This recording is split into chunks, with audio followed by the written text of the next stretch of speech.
Welcome to the Slop Temple. We pray this video helps.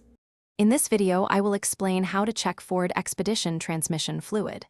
First, ensure your vehicle is parked on a level surface to get an accurate reading.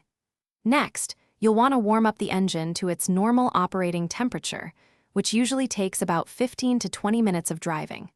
Finally, gather a clean, lint-free rag and locate your transmission dipstick.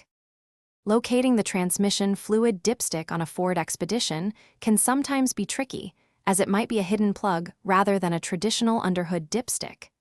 It's often found on the passenger side of the transmission, near the catalytic converter. Once you've found it, carefully remove it and wipe it completely clean with a lint-free cloth. Then, reinsert it fully to get a proper reading. After reinserting the dipstick, pull it out again and observe the fluid level. It should fall within the designated hot or full marks on the dipstick, indicating the correct range when the engine is at operating temperature. Also, take a moment to check the fluid's color. It should be a clear red or pink. A dark or burnt smell could indicate a problem.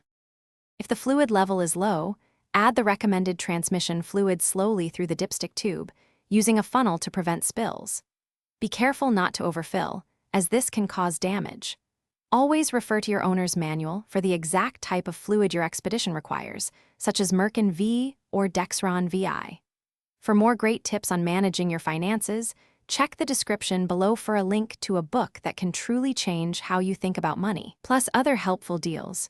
Regular checks help maintain your vehicle's health. Thanks for watching. Consider subscribing if we helped you.